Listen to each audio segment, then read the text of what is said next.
Period, and being recorded. Cool. Hello, you two fine folks.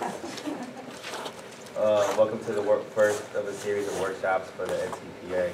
I'm sure you probably haven't heard, you probably heard edTPA, but you don't really know that much about it, do you? What do you know about it? I just went to the website. You went to the website and you got some information, some preliminary information? All right, well, this is going to be sort of an overview of what it is and how it pertains to you and what you're going to be doing next semester when during your student teaching experience. And the whole idea of this workshop, this is the first in the series of workshops. There's going to be 2 more next semester. The dates were set out, but they might change a little bit, especially that first date, to sort of get you reoriented to what you're going to need to do getting started, and then it's going to be another one later on in the semester to sort of give you support as you do it. The reason that it's so important that you're here, and I'm really glad that you're here, is because it's a lot of stuff. You know, this is a pretty big undertaking, a pretty big difference from what you know, what the state used to require to get certified. It's a good thing. Don't get me wrong. That's not a bad thing at all. It's a good thing. You're going to be better prepared as a candidate becoming a teacher, going into the field. You're going to be better prepared by doing something like this, and it's also going to help you continue to build your portfolio. So once you're actually in the field working towards getting tenure, you're going to have to do similar things in order to get your tenure. So I think it's a good thing moving forward. It's just that, unfortunately, or fortunately, however you choose to look at it, this is the first group of candidates that are going through this process. So, in a sense, guinea pigs, but not really, because we're going to be here as a program to really support you and help you get through and help you get everything that you need to get in order to make you successful with this. So today I'm going to be presenting sort of an overview of what the edTPA is and all the different components of it and what you're going to need to do in order to put together a good portfolio. So what is the edTPA?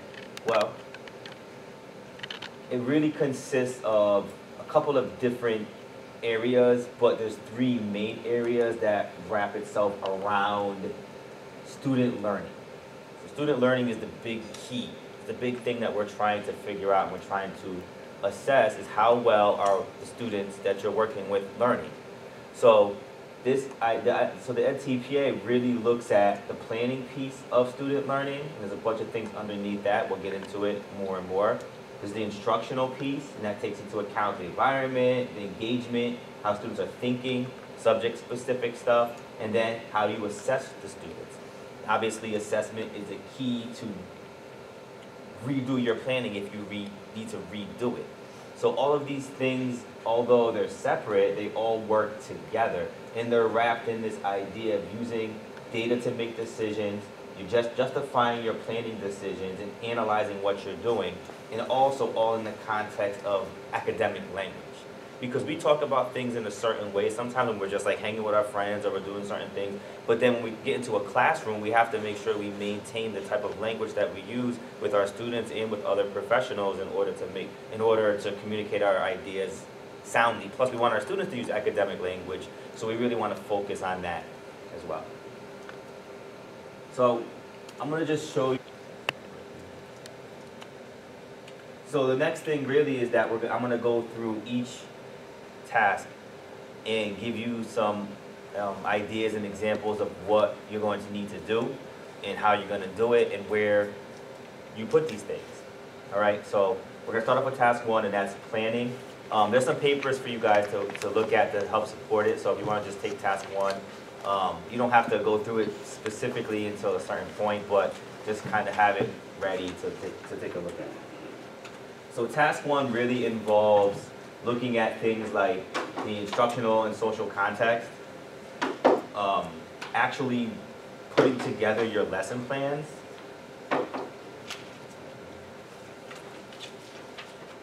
taking a look at your actual lesson plans, the instructional materials that you're going to use for student assessment, and one of the bigger components of it is a planning commentary.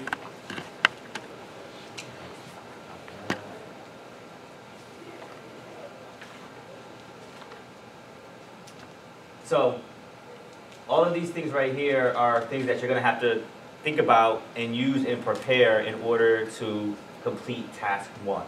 So there's a couple of things that you're going to need to actually submit to TaskStream. Both of you have TaskStream? Both of you know how to use TaskStream? Okay.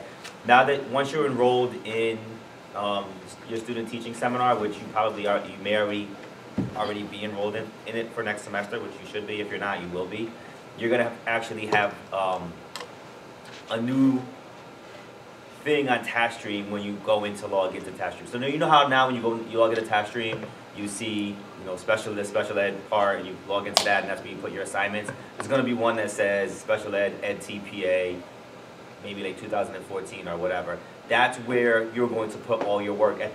A little bit later, I'm actually going to pull that up and show it to you, to show you where. And it's the same type of process if you're going to upload an assignment, except there's multiple components of things that need to get uploaded in order to complete your full portfolio. So at the end of the semester, at a certain point in the semester, I'm guessing maybe around like 11 weeks, 12 weeks into the semester, you would submit your portfolio actually to the evaluators who are going to evaluate your whole entire portfolio. And we're going to talk a little bit about how the evaluation process takes place. So this is for the first task 1. These are the artifacts and the commentaries. The artifacts are actual examples of student work. Well, that's for another part of it. But for this task 1, the artifacts would be things like the context for learning, your actual lesson plans. You're going to write 3 to 5. We'll probably try to steer you towards 3 consecutive lesson plans on one specific topic for your focused learners. They're called focused learners, who you're going to work with for this assessment. You're going to have to also submit instructional materials. So what type of materials that you're going to use to help support your lesson. Things like maybe graphic organizers or assessment rubrics, or any other material that you're going to use to help support the teaching of your lesson. You're going to submit those as your instructional materials. You're also going to submit assessment and data collection procedures, because part of what your task is as a teacher is to assess what the students are learning. So you should have some formalized data collection and assessment procedures, whether that be quizzes, whether that be grading something on a rubric. So you have to have that in order to assess. So you're going to submit examples of those. And you're also going to submit the planning commentary, which in this task 1 is the most heavy writing that you're going to be doing for task 1. If you look here, it's going to show the type of files that are supported. Most of you're probably either going to use .doc or .x if you have Office, or you can even convert to a PDF. I'm not really sure what .odt is. I've never heard of it nor used it. But these are you'll find a format. So if anything outside of this format you can't use. I mean, sometimes WordPad or some other weird word processing application that people use. I get them in my class. Sometimes I can't open it because someone submits it and I'm like, what is this? These are the only formats that are supported through this. So, and then if you look at the number of files, there's a minimum and a maximum. For this section 1, you have to submit 1 file, and you can only submit 1 file. All right. The response length is going to tell you how long the maximum length that file can be. So for part 1, and I'm going to show you what part 1 looks like. It's called context for learning. It can be no more than 3 pages. And if you do it correctly, it won't be any more than 3 pages. Including prompts, and I'm going to talk about what the prompts are.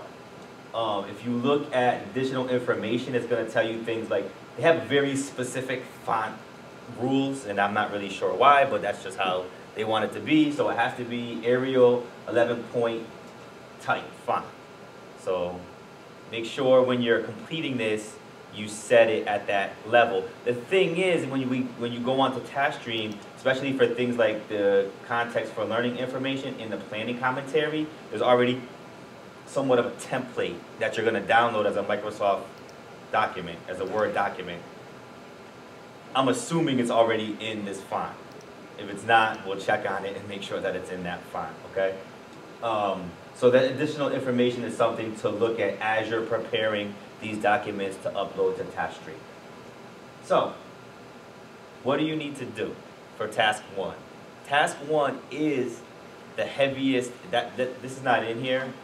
I want to also just let you, both of you know that during the next workshop, we're gonna get much deeper into like the specifics of everything, but really the specifics of what do you need to do, because as you move along through this, as the semester keeps going, you need to compile all of this information, and this one is the one that has the most stuff that you need to do. So I'm gonna take a few minutes and kind of look at it. Make it a little bit bigger. So planning for instruction and assessment. What do you need to do? Well, the first thing you need to do is identify and select 2 learners as the focus of this assessment. There's a little bit of a discrepancy within the handbook that says 2 learners, but it also says if for some reason you can't select 2 learners, you have to have a justification and only work with 1 learner. Because this is special education, we know that sometimes you might not be able to work with 2 individuals who have more severe disabilities at the same time. So you would work with just 1, but you need to make a rationale for that, and we'll guide you towards that process of 1 or 2 learners. For the purpose of explaining this at this point, I'm gonna say I'll talk about 2 learners, but we're gonna focus on preparing the material for only 1, because it makes more sense when we talk about just preparing the material for only 1 instead of talking about preparing 2 sets of material. But I want to let you know that they do want you to look at 2 learners. All right. Obviously, you're going to get permissions for videotaping. There is a template that we're going to provide for that permission. Schools know about this, or they should know about this. I mean, this is something that has not, we've known about it for, I've been attending workshops on this for over a year now, about a year now.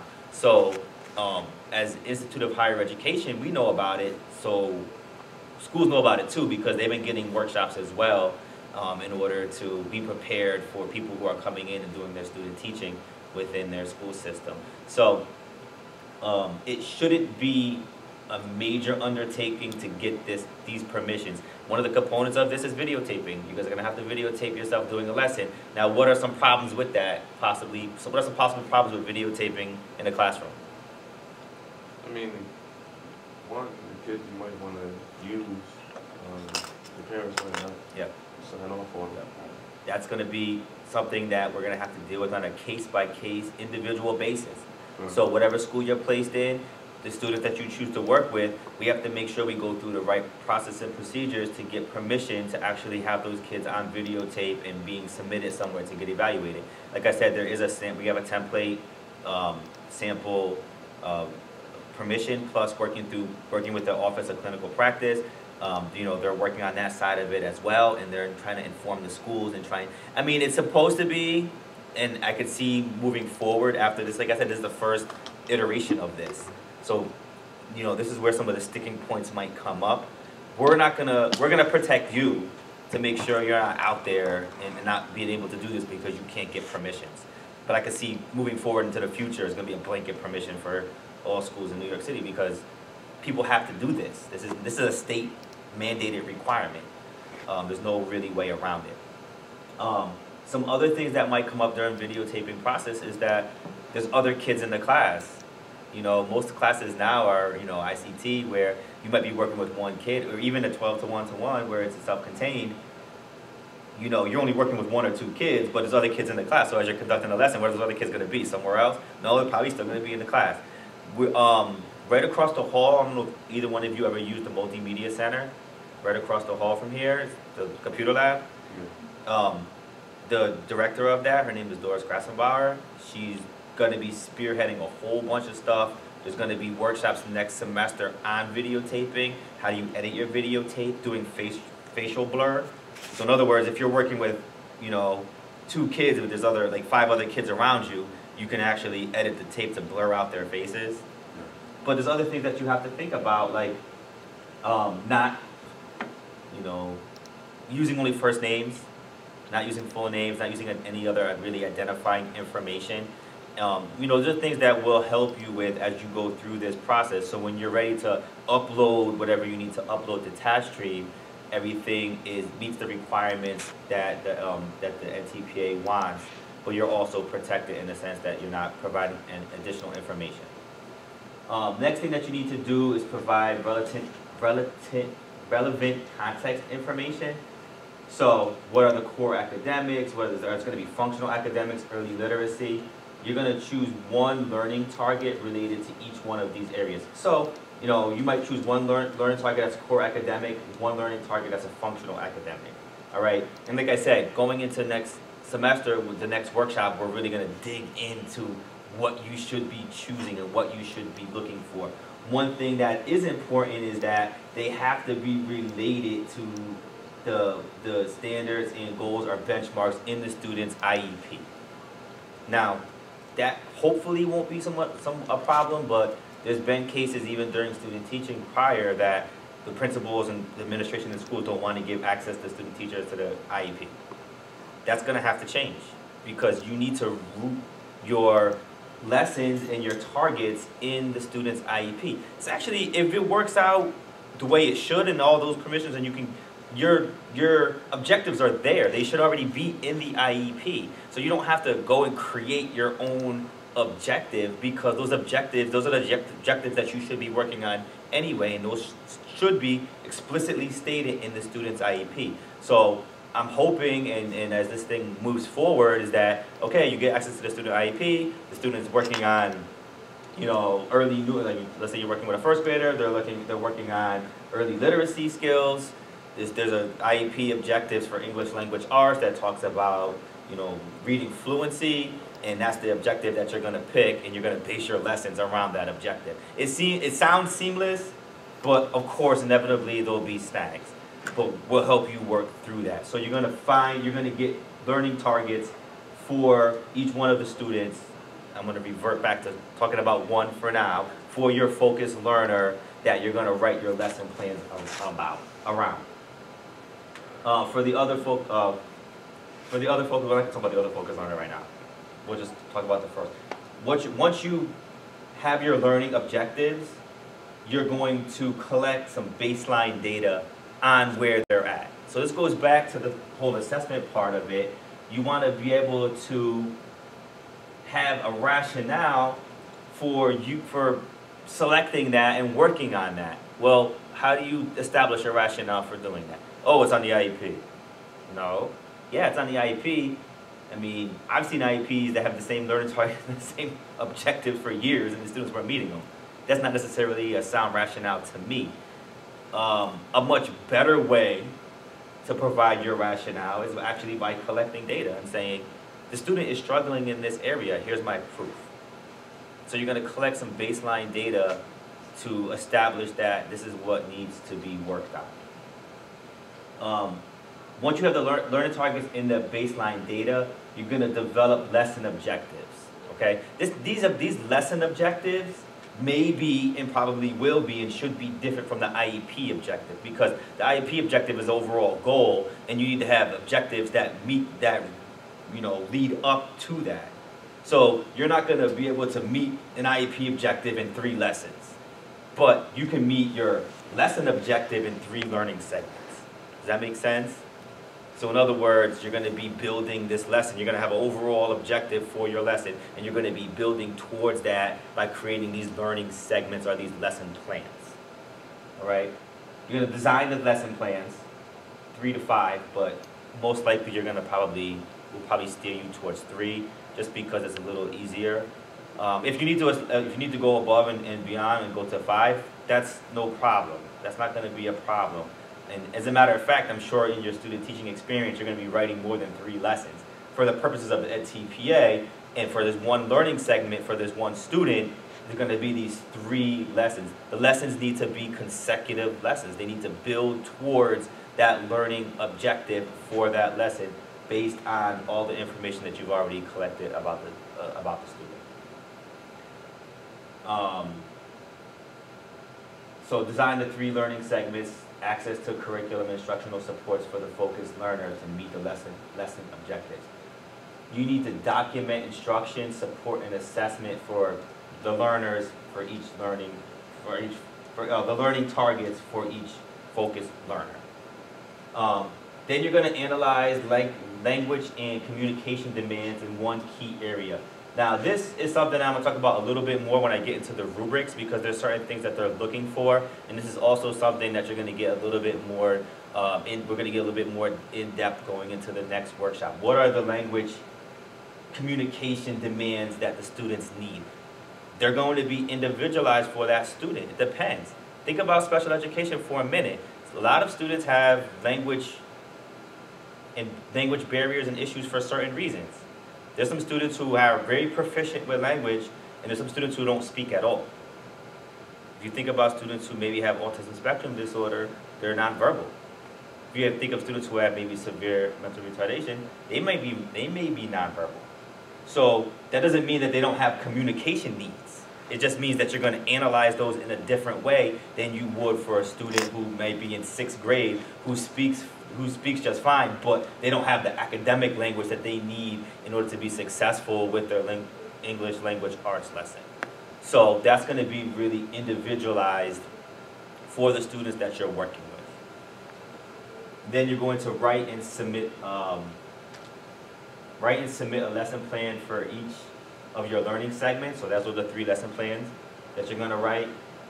You're going to include a daily collection of assessment data. So how are you going to assess if the students are making progress? So after each lesson, you probably are most likely going to have some sort of assessment procedure, whether that's a quiz, whether that's a verbal, if it's a student who has an issue writing, maybe you're going to have a question and answer session with them afterwards.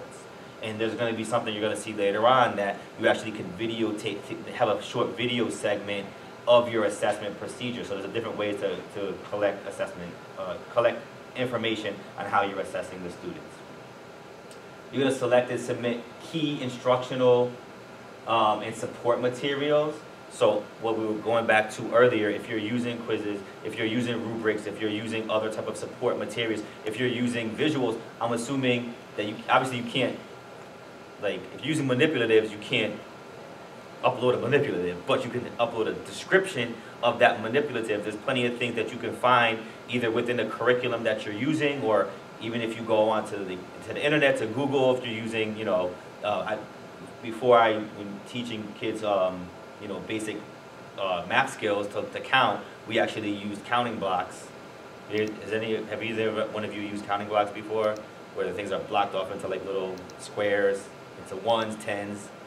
So that's something that you can't upload. It's a manipulative, you can't upload it, but there's plenty of places that describe what that is, and then you would take that and you would upload that as part of your support materials. What about pictures of them? I would say something like that. It was a small description with a picture of, this is what I used. You're going to submit copies of all your assessment tools and descriptions of your data collection procedures. And then you're going to respond to the commentary prompts prior to teaching the learning segment. We're going to talk a little bit more in depth about these commentaries. Because like I said, that's the 11-page thing. You have a sample of it in your packet, and we're going to get to that in a second. So, a lot of things that you need to do for this first part. And it's probably going to be I'm not going to say the lion's share, because each part has different focus and different aspect, but this is going to be quite a bit of writing, and this is where we're going to try to provide a lot of support for you in order to get this. Now, there's certain things that we can and can't do as far as providing support. You can't submit your commentary to us and say, hey, what do you think? We can give you specific feedback like you're in one of our classes. That's not allowed. But we can guide you in a certain way to say, hey, maybe think about this in a different way. Maybe think about that in a different way.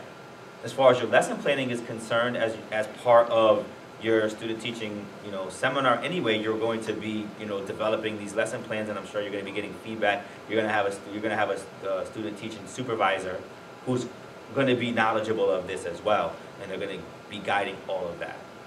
Okay, but also be aware that you can't come to one of us and say, hey, grade this for me before I submit it.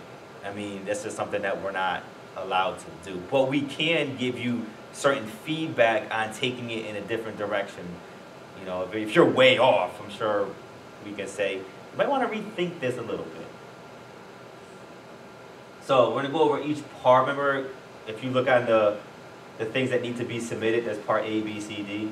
So I'm going to go over each part a little bit. You already know this is no more than 3 pages, including prompts, and then there's the 11-point font, single space. This here is the actual outline or rubric for the for part A, which is the context for learning. Okay, if you look at this is on task stream, and I'm going to show it to you more towards the end of where the things are on task stream. So if you go on task stream onto your account under task 1 part A, you're going to see this form right here.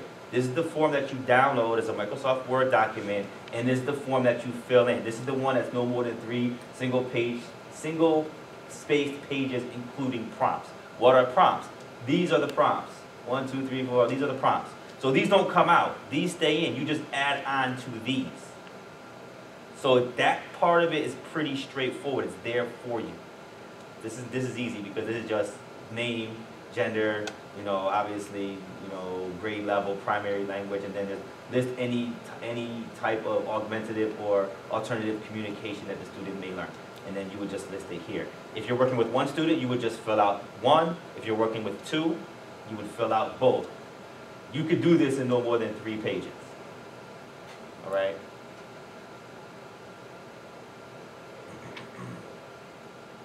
So that's part A.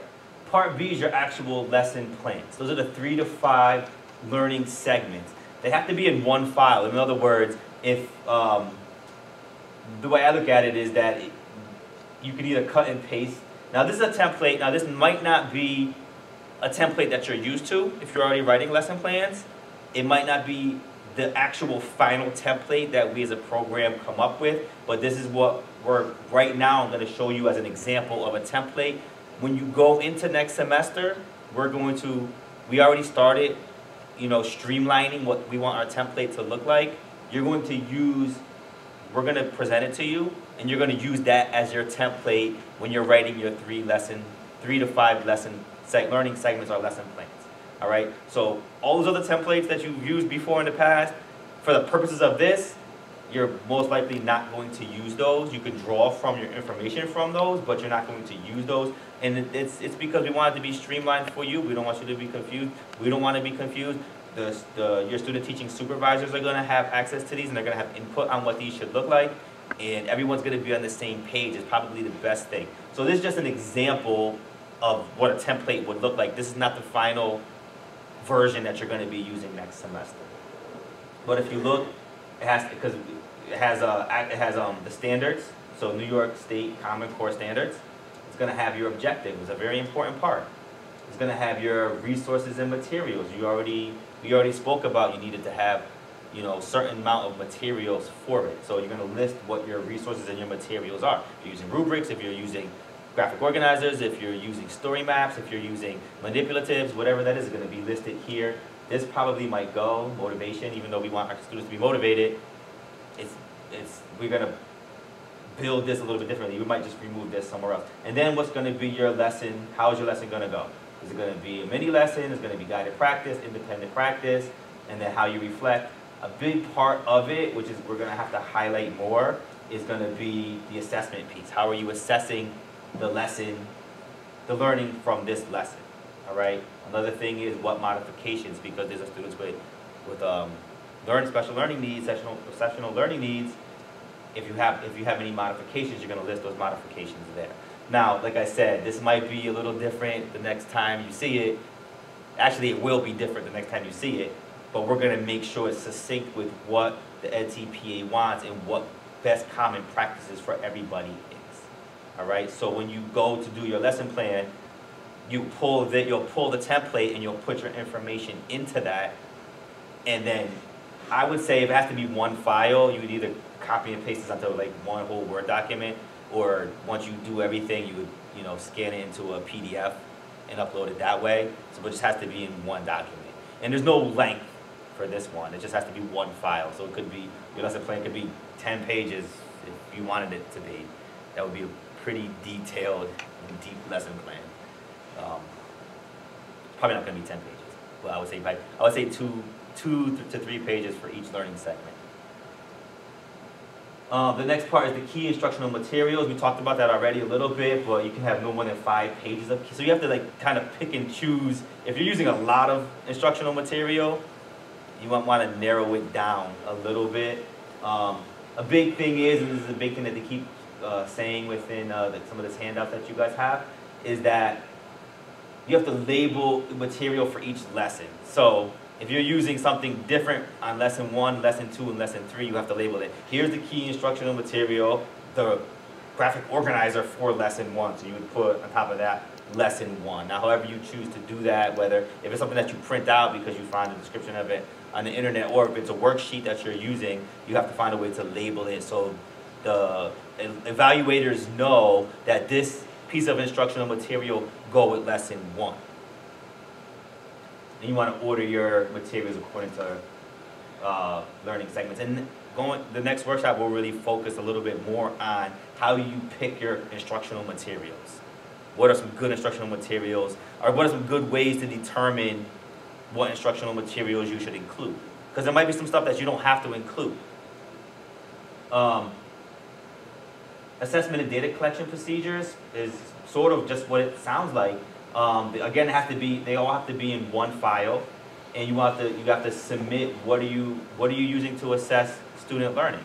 So if you're using a rubric, which would still be part of your instructional material, but it also could be part of your assessment and your data collection procedures. So you would submit the actual rubric that you're going to use at the end of lesson 1 to evaluate how the students perform. But it must measure the lesson objective, right? And you will have to make it very clear within that data collection, document that you upload that is measuring the objective. Usually what I've always done is that on whatever assessment I gave, I put the objective right on top of it. So the objective is linked right to that assessment. Obviously, then you have to label it according to, so here's the data collection assessment rubric for, lesson 1. So then that way they can match it up when they look at all this stuff. There's a lot of stuff to look at when somebody and these are independent evaluators, so we don't even know, it's sort of a blind process. They, once you submit it, it goes out to evaluators who have been trained, who've gone through the process. So it's most likely not going to be any of the faculty at City College who's evaluating what you've done for this. We don't even know who they are. It's going to go out to somebody who's been trained and approved to evaluate it. But there's a lot of things that they have to gather and look at in order to make sure that you met the criteria for it, which we're going to get to in a second. Here's the biggie, the planning commentary. So the planning commentary it can be no more than 11 pages, including prompts. This also is on TaskStream, okay? So when you go to TaskStream, you go to Task A, Part E, you'll have this template right here, where it's right here, it's 4 pages. This is just the prompts. There's 4 pages of prompts.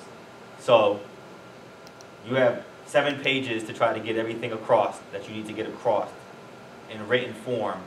It doesn't have to be 11 pages. It can't go over 11 pages.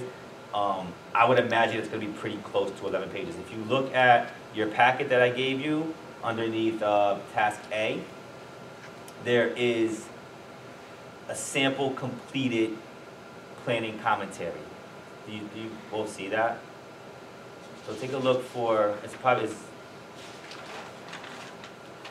it, what you're looking at now. This right here? Yep. That's the sample. So somebody completed that and provided it as a sample.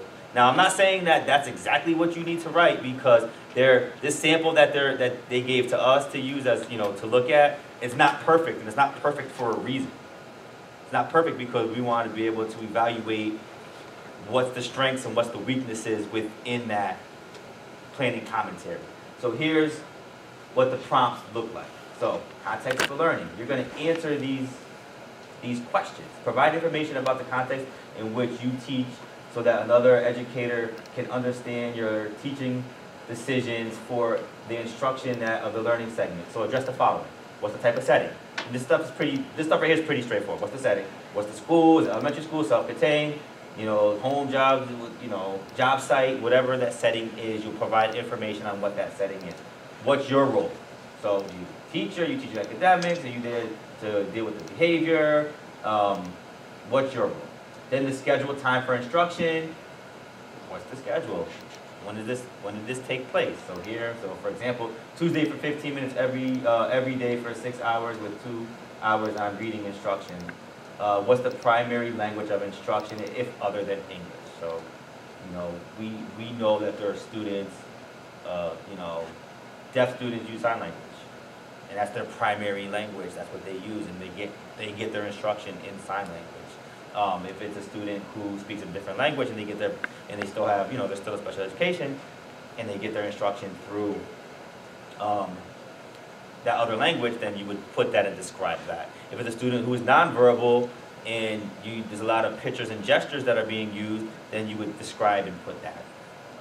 So here you're really describing. So each one of these prompts you spend time answering. And if you look at it, you'll see these brackets. That's where you start. That's where you place your answer. So you look at all this stuff, use this bracket, and this is where you would type in the information that you need to type in. There's a bunch of different things that you need to talk about here. All right. Part 2 is the focused learner information. So for each focused learner, if you have 2, identify the learning segments that you're going to teach. Describe each focused learner's exceptionality. Now, what's that mean? What's their exceptionality? Sometimes different places use different type of language. So exceptionality really is their disability. See, we're moving away from, it goes back to political correctness, we're moving away from the words disability and we're moving more towards exceptionality. It means the same thing, but it sounds a little nicer. And pretty soon exceptionality is going to be out of the loop and it's going to be something else. All right? That's why pretty soon special education is not even going to be special education. It's going to be exceptional education. Exactly. But this doesn't mean just putting their label. You're going to describe what their strengths and their weaknesses are. The student who has, emotional behavior disorder, maybe they can do everything, but they just choose not to because their behavior is so off the hook that you can't get them to sit for 5 minutes. So you would say, okay, the student's diagnosed with, labeled with emotional behavior disorder, and here's the things that are affecting them in the classroom. So you'll really describe in here, there's even a place for this behavior management plan if they have one. If they don't have one, it would just be NA, students having a behavior management plan. A lot of students in special ed do, or they need one. They just haven't gotten it yet. And then part 3 is the knowledge of focused learners to inform teaching segments. So you really will start looking at what type of things that you need to know in order to even begin to teach this student. This is why it's called the planning commentary, because it's the planning stages of your instruction for these students. Then what type of support do they need? Going into next semester, we're really going to dig into it. One thing that you have access through on TaskStream, and I'm going to show it to you more towards the end, is the actual handbook. And the reason, and I'm breaking down some of the handbook here, and it's a lot more of it's going to be broken down again next semester, but it's also your responsibility to get access to that handbook, and there's access on it through TaskStream. And if we don't, we're going to, didn't you say something about we're going to put a resource page somewhere? Mm-hmm.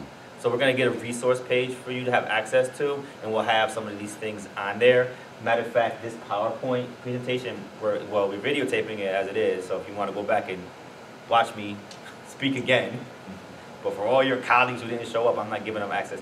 That's a joke. You can edit that part out. They'll have access to it.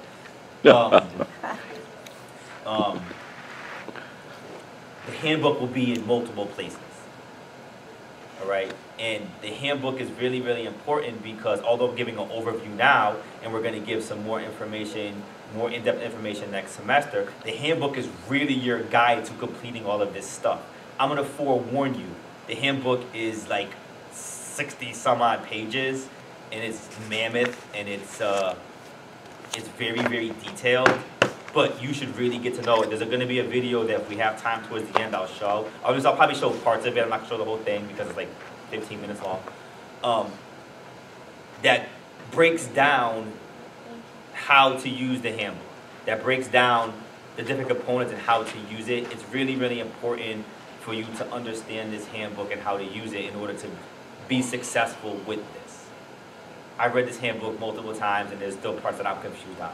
So it'll be a learning process for all of us as we help you, go through this handbook. So part 5 is like supporting language and communication to for access and performance. So this is like going back to the idea of communication, language demand. All right. So you're gonna select a language communication function for the focused learners. So if they're verbal. If they can speak and they can speak, well, you might look at, the type of academic language that they need to be successful within the lesson. If they have language difficulties, like let's say for instance, they're identified as having speech and language impairment, you're going to identify that as one of their difficulties, that they have speech and language impairment. If you look at, I'm going to give both of you together to be able to look at it together. Some time to look at the completed assessment commentary and just develop some ideas and get an idea of it. I thought we were gonna have a larger group, so we were gonna break out into small groups and like spend some time. We'll still do that, but I want you just to get an idea of what this looks like and what different components of it are. All right, I'm gonna do that. We're gonna do that in a minute or two. Continuing forward, monitoring learning. So you're gonna talk about explain how the assessment and daily assessment record for each focused learner will provide evidence of these following things. So if you look at this is really giving you your guide of what you need to write, but it's all based on what you've already planned. All right? I would actually look at this as you're planning as well, going back and forth between all your materials, your lessons, your objectives, and what's on here, and what, actually looking at the students' needs and tie them all together, because this will help you develop your lessons, because this is going to give you some specifics of what needs to be in your lessons. How are we going to assess those things? This is the good part. So after you complete the planning commentary and you submit that as task 1, it's going to be assessed on it's going to be assessed on 5 rubrics. All right, these rubrics we want you to know what's in them, but these are the rubrics that the evaluators are using to assess that you have everything, that you've met the proficiency for everything you submitted for task 1. So you have a copy of the rubrics, and the handbook has a copy of the rubrics, and you'll see there's a link to the rubrics on TaskStream, so you'll see these things over and over again. I'm not gonna lie, these rubrics aren't the most reader-friendly thing in the world, but that's why we want you to get familiar with them and start thinking about them now. Now, I understand that after today, you're going to go home and finish the semester, and you're going to have the holiday break and everything else. I don't expect either one of you or anybody else who goes through this to spend hours and hours tonight or tomorrow or over the holiday dissecting these rubrics. But it's good to start thinking about it and know what's in them, because this is how you're going to be evaluated. If you don't pass a certain part of this edTPA, then you have to redo it. B, if you continue not to pass it, you're not going to get certified. So it's really, really important to know what the evaluators are looking for. And it's our job as your program to help you understand it and to be able to guide you and give you support. So let's just look briefly at the rubrics and what type of evidence that they're using to evaluate. Now, if you look, there's emerging performance, 1, 2, 3, 4, 5. Emerging performance, you don't want to be in emerging performance. You want to be proficient or above, okay? So for the purposes of this, and next semester, Dr. Pepcore is going to break down part of your next workshop is really, really dissecting these rubrics more. So today I want to just look at and focus on proficient, because you want to be proficient or above in order to score well. All right? I mean, ideally you want to be advanced, but we're going to look at proficient and move from there. So for this one, this rubric 1, it's looking at planning commentary for prompts 1 and 2. So if you look at your planning commentary that you have, there's prompts 1 and there's prompts 2. And those are those initial things that I showed you. You guys remember those? Probably not, but let me just show you real quick. So here's the planning commentary. Prompt 1 is context for learning. Prompt 2 is focused learning information. So the evaluator is looking at what you wrote under prompt 1 and what you wrote under prompt 2, along with your lesson plans and your instructional material. So they're going to look at all these things, what you wrote under prompt 1, what you wrote under prompt 2, your lesson plans, and your instructional material to see how you answer. This is the question that they're going to have. How did the candidate's plan build knowledge and skills align with the IEP goals and benchmarks? So they're going to look at the information and they're going to answer this question. And you're either going to fall into emerging, proficient, or advanced. All right? Let's just take a look at proficient for a minute. All right? For each focused learner, IEP goals and benchmark standards, if applicable, which it should be applicable, lesson objectives and learning tasks and materials are consistently aligned. So in other words, when they're looking at what the students' needs are, and they're looking at what you wrote as goals and objectives, and they're looking at your lesson plans, those are all consistently aligned. Your lesson plans, each lesson plan has its own goal and objective, but those goals and objectives for your lesson plans are consistently aligned with the student's overall IEP objective. So you can't be doing something on, English language arts, but you're teaching them, math.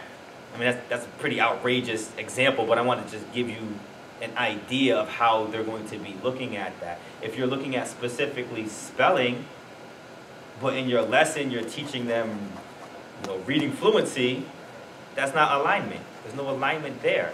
So whatever your IEP objective is, your lesson objectives have to be aligned so everything is moving towards a common goal, which is to teach the student. All right?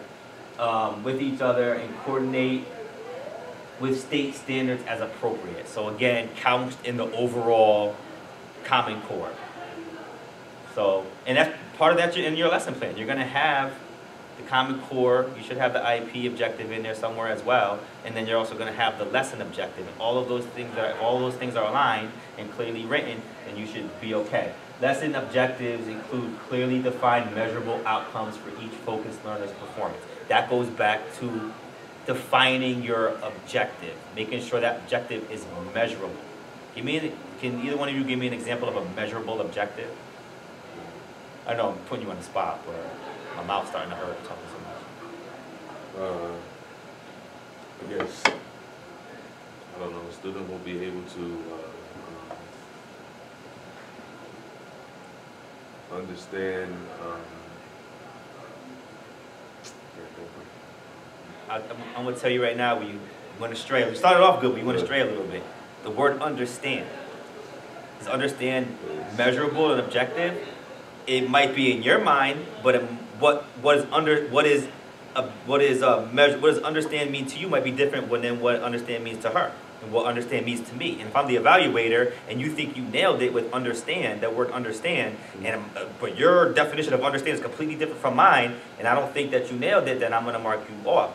And a measurable objective would be something like, at the end of the lesson, the student would be able to accurately identify 5 sight words.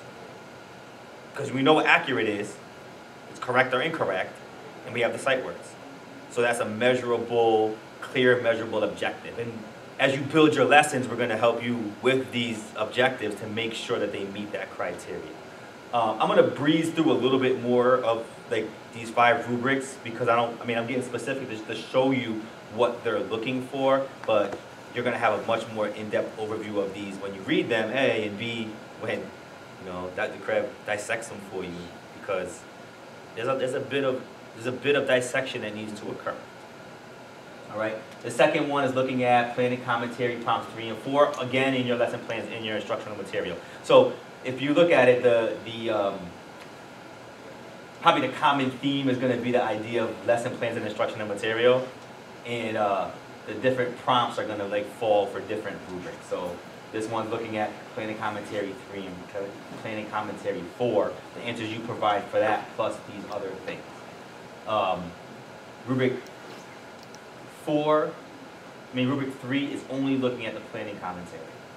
All right, and this is for justification of instruction and support. And under so here's the question for it. How does the candidate use knowledge of the focused learner research and or theory to justify decision? This comes up a lot. I'm gonna pause right here for a second because this keeps coming up.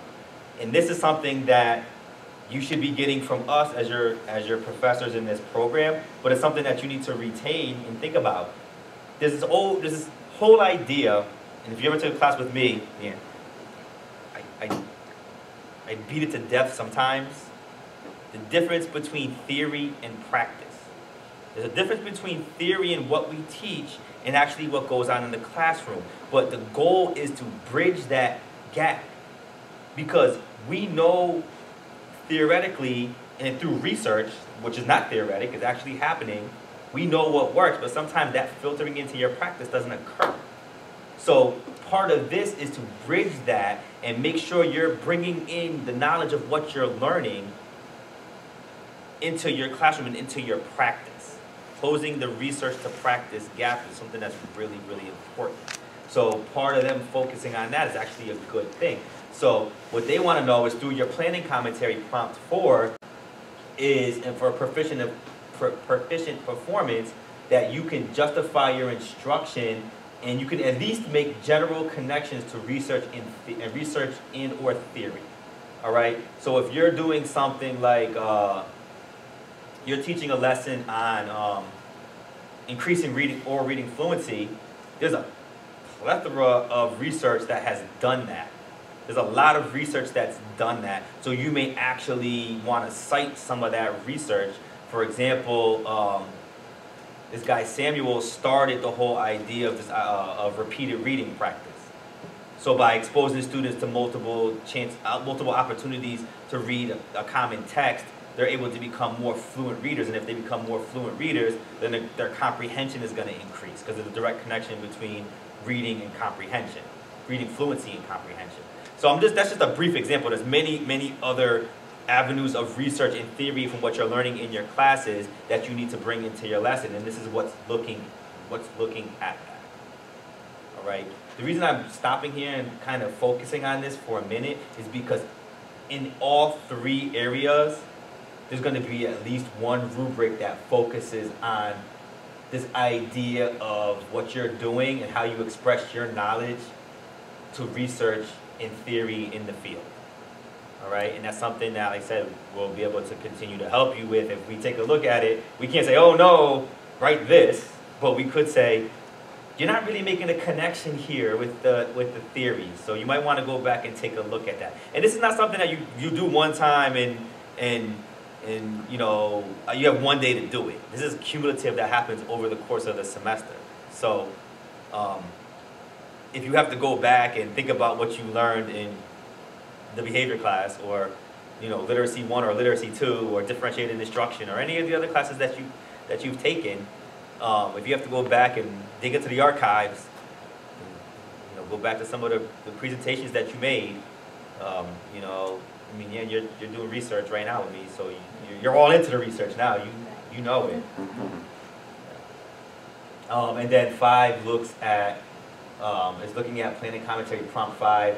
Lesson plans and instructional material, and the question is, how does the candidate identify and support language? And this is another one that is going to be, there's going to be at least one question in each area about language and communication demands of the student. This is big for them. This is a big thing for them. All right, so proficient performance kind of looks like this. And this thing over here that says looks for, now some of them got some of these other rubrics that got cut off. It got cut off because I'm trying to build this thing, it wasn't the easiest thing to do. But you'll see in your handbook that some of them actually have things for the evaluators to look for. So you know, I mean, this is in your handbook, you know what the evaluators are looking for, so you need to make sure that those things are in there. For proficient performance, they're looking for language demands include function, vocabulary, and discourse, syntax. I can't read that because it's so small. But take a look at it because this is what the evaluators are looking for. And also supports generally addressed vocabulary. So they want to know about vocabulary here. They want to know about student vocabulary here. So that's something that you really can take into consideration. All right. So those are the 5 rubrics for task 1. All right. Actually, there was 4. So this is 5. This is the 5th rubric. It's looking at prompt 6, your lesson plans and material, and the question is, how are the assessments and daily assessment records selected and designed to provide evidence for the focused learner's progress towards the lesson objectives? This is probably a pretty big one too, because how are you assessing it, and how is those assessments helping you provide evidence?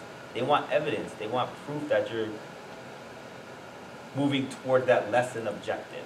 And this is what proficient assessment, including baseline, remember baseline data, and daily assessment records are aligned with lesson objectives. So what they want to make sure that you're doing is that you're assessing what you're actually teaching, but what you actually said you were going to teach.